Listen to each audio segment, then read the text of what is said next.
आज हम लोग परमाणु स्पेक्ट्रम को पढ़ने, सीखने और समझने का प्रयास करेंगे। जैसा कि स्पेक्ट्रम की थोड़ी बहुत जानकारी प्राप्त करने का प्रयास किया जाए तो स्पेक्ट्रम 3 प्रकार का है। प्रकाश स्पेक्ट्रम, परमाणु स्पेक्ट्रम और सोलर स्पेक्ट्रम। जब साधारण प्रकाश से प्रिज्म स्पेक्ट्रम प्राप्त होता है तो प्रकाश स्पेक्ट्रम कहलाता है। जब किसी परमाणु या हाइड्रोजन परमाणु के अंदर स्पेक्ट्रम की प्राप्ति होती है तो उस स्पेक्ट्रम को हम लोग हाइड्रोजन परमाणु स्पेक्ट्रम या परमाणु स्पेक्ट्रम कहते हैं। फिर हम लोग सौर स्पेक्ट्रम, जब सूरज के आसपास स्पेक्ट्रम प्राप्त होता है जिसका पता उच्च विश्लेषण क्षमता वाले स्पेक्ट्रोस्कोप से किया जाता है तो उसको सौर स्पेक्ट्रम कहा जाता है। अब बात हम यहाँ पर परमाणु स्पेक्ट्रम की करते हैं तो कहा जाता है कि विद्युत विसर्ग नली के अंदर अत्यंत निम्न दाब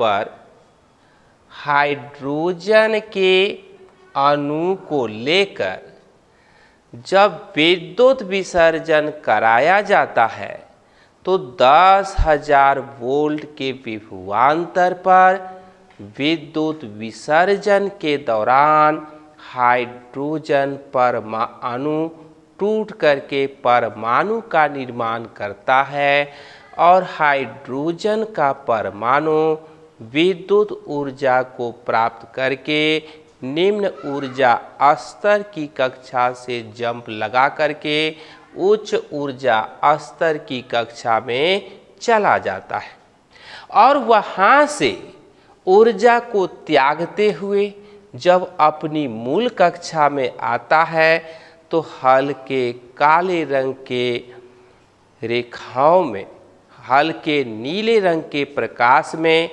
काले रंग की रेखाओं की पट्टी प्राप्त होती है। इसी पट्टी को परमाणु स्पेक्ट्रम कहा जाता है।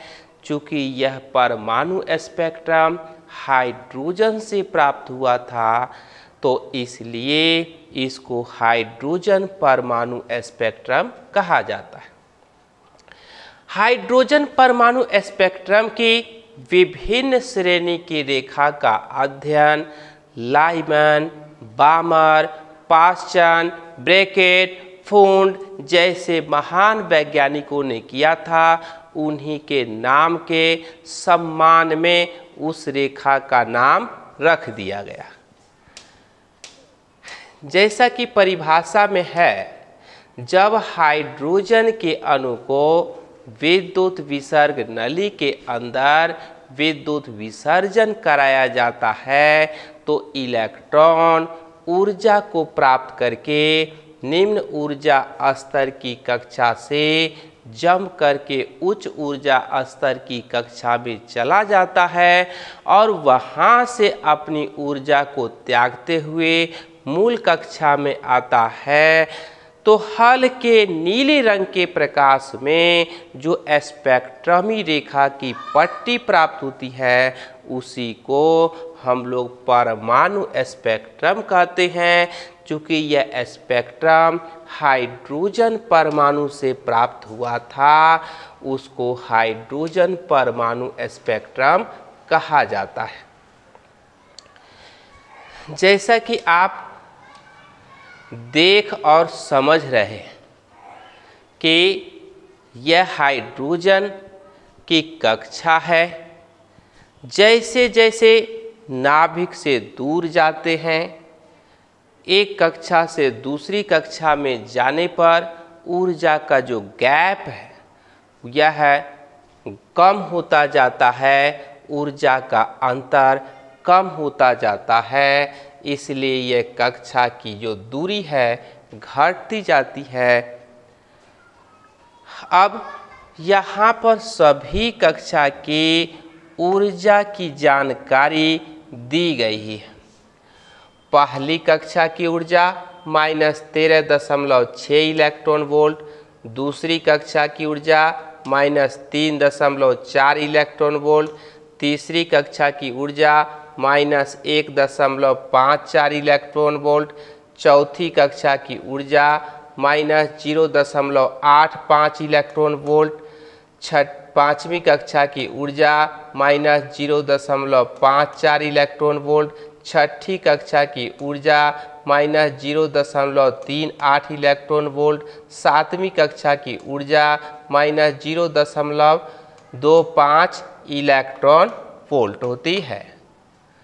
और हम लोग जैसे जैसे नीचे से ऊपर जाते हैं कक्षा के बीच का ऊर्जा अंतर भी घटता जाता है और इस सूत्र की सहायता से किसी भी कक्षा के ऊर्जा को हम आसानी से ज्ञात कर सकते हैं।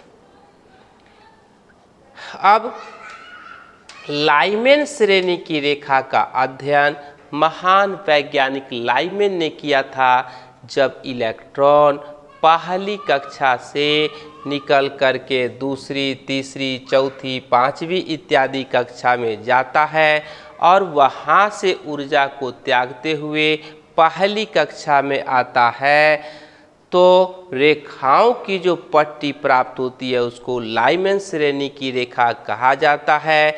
लाइमैन श्रेणी की रेखा का तरंग दैर्ध्य 3800 एंगस्ट्रम से कम होता है, पराबैंगनी क्षेत्र में अल्ट्रावायलेट रीजन में प्राप्त होती है।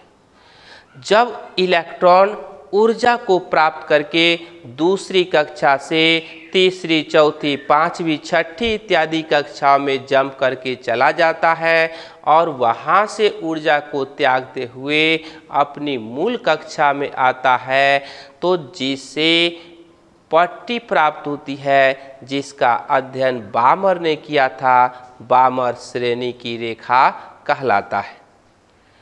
जब इलेक्ट्रॉन तीसरी कक्षा से ऊर्जा को प्राप्त करके चौथी, पांचवी, छठी, सातवीं इत्यादि कक्षा में चला जाता है और वहां से ऊर्जा को त्यागते हुए पुनः पहली कक्षा में आता है, तो इससे प्राप्त होने वाली स्पेक्ट्रमी रेखाओं की जो पट्टी है उसको पाश्चन श्रेणी की रेखा कहते हैं।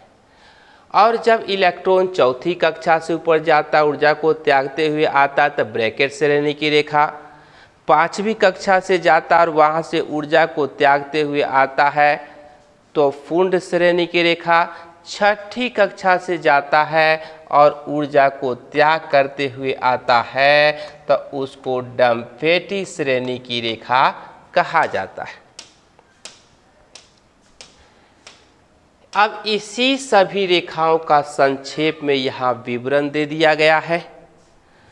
अब लाइमैन श्रेणी की रेखा में अगर संक्षेप में जाने तो इलेक्ट्रॉन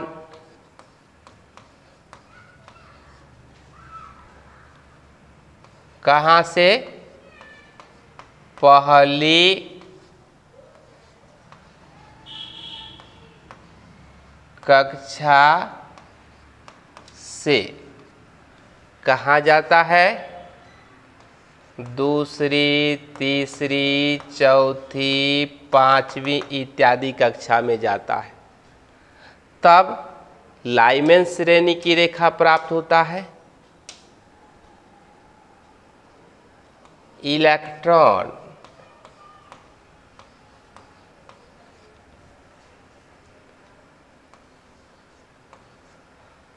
दूसरी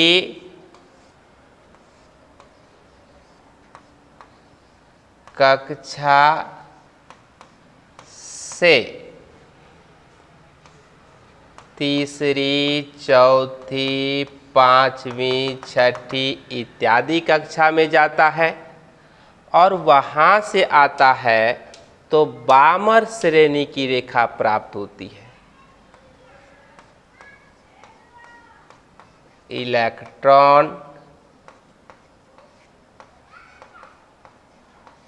तीसरी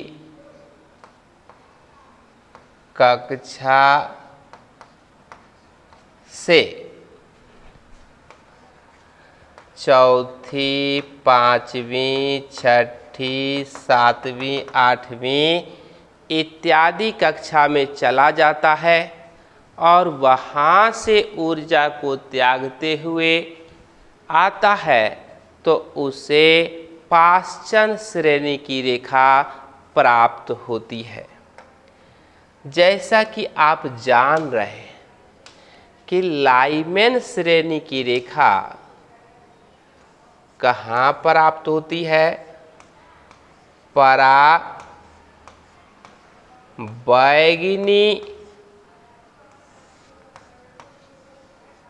क्षेत्र में प्राप्त होती है। यूवी रेज रीजन में प्राप्त होती है। बामर श्रेणी की रेखा दृश्य क्षेत्र विजिबल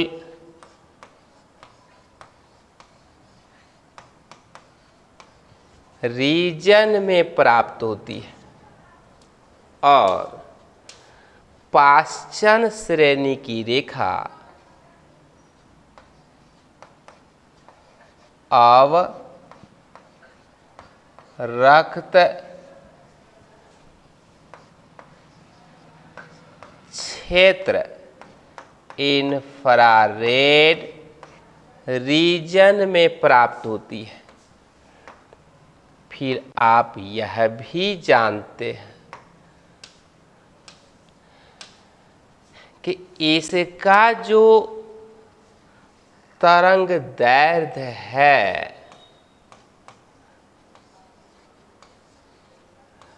3800 एंगस्ट्रम से कम। इसका जो तरंग दैर्ध्य है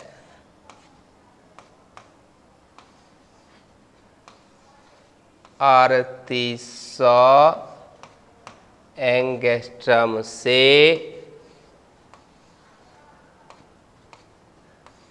7500 एंगस्ट्रम के बीच है। तो इस प्रकार जब स्पेक्ट्रमी रेखा की पट्टी किसी परमाणु या हाइड्रोजन परमाणु से प्राप्त होगा तो उस स्पेक्ट्रम को हाइड्रोजन परमाणु स्पेक्ट्रम कहा जाएगा। धन्यवाद।